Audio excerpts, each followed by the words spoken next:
let's kick off with some housekeeping. First of all, if you're watching this, you'll notice the beautiful flowers that are on my table and in back of me. They're spectacular hydrangeas that Ava brought home from an event that she was working at.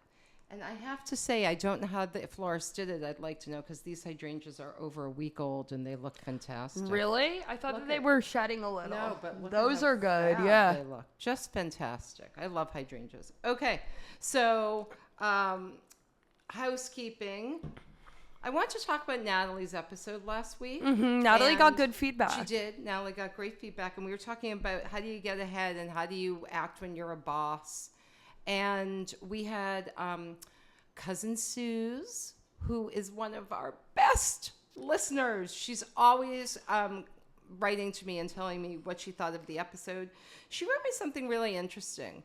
She said she would love to hear a conversation between two guys your age and a seasoned professional to hear if they have the same issues, concerns, and outlooks. I mean, we could get Will on the podcast. Well, Will doesn't work. Yeah, Will doesn't work. Working, but I think that's really interesting. Yeah, I do too. So I thought that was interesting. She also said she feels like you touched on this, but she really wanted to say that a really good manager listens, really listens.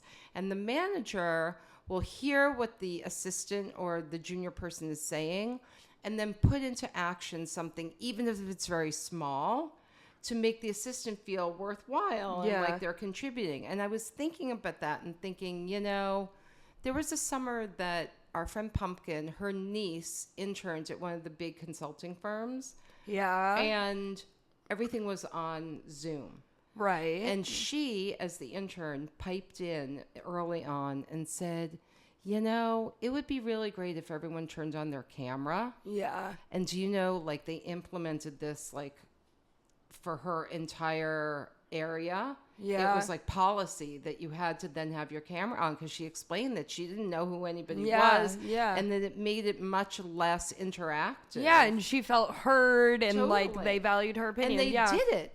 So I think that's really good advice, that when you're trying to climb the ladder, just giving some input, and even something small, that's big oftentimes. And then the last thing Cousin Susie said is, not all jobs have assistants. Yes. We know that, right? She is a dental hygienist, and she's like, guess what?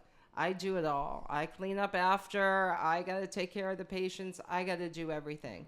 And so that was interesting to me, because if you're in a profession where it's a little, as an assistant, you're rising. Yeah. But in an area where you're junior, but you're doing everything, I wonder if that's harder or easier. I think it depends on what the steps are to then, I think everybody's trajectory is a little bit different. Or you're thrown in and it's just figure it out, because you got to Well, sometimes it's just the vibe of the company. Yes, or the office. Yeah. So I thought that was all good. So that was interesting to me. And I do want to pose a question as my other housekeeping thing to everyone. I was thinking about a new segment for the pod, and it's called I Heard It in New York, or I Heard It on the Street, or Heard on New York Street, something like that. Oh my God. Okay. The names need to be workshopped. Okay. Every week, I'm roaming around the city, and I hear something that I cannot get over that I heard. There is actually an Instagram account called Overheard New York that does that exact thing. I can't get over it. So can I just tell you what happened yesterday? Oh, God. On the subway, two young women finished their high school day, clearly high school students, discussing piercings. And this was how the conversation went. My cousin got a piercing on her tongue, and her tongue swelled up, and she couldn't talk or eat or do anything for a week. Oh my God, really? Yeah, really. Then what happened? It went away and she was fine.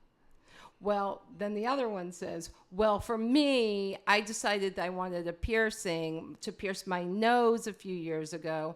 So I took an earring from Target that I bought, and I pierced my own nose. Oh my God, that's psychotic. It got stuck and it got infected, so she had to go to the doctor, and they had to remove The earring? The earring from Oh the my nose. God. And then the last part is I was getting off the subway. Then the other friend said, wait, I have something else to tell you. My aunt has a piercing in her eyebrow, and she was putting on a and the zipper caught the Holy piercing, shit. and it ripped off her whole eyebrow. Oh my God, I would throw up and that freak is out. the conversation I heard on the train. Okay, New I'm York not City. opposed to this segment, but I do feel as though you cannot take all of the candor you hear and it has to be exceptional. Like, that was fine. Well, I was just like, I don't want to hear about screaming about piercing ripping off of eyebrows. It wasn't as good, you're saying, as the woman who said to the 5-year-old, can your mom follow me on Yeah, I Instagram? mean, that one was a little bit funnier, I will say. All right. It wasn't funny. It was just, this is what they were talking about. I know. I don't love this one, but I like the idea of the All segment. right, I we're think gonna we do can maybe workshop it a Overheard in New bit. York, but make our own version. I think we can workshop it a little bit. Okay.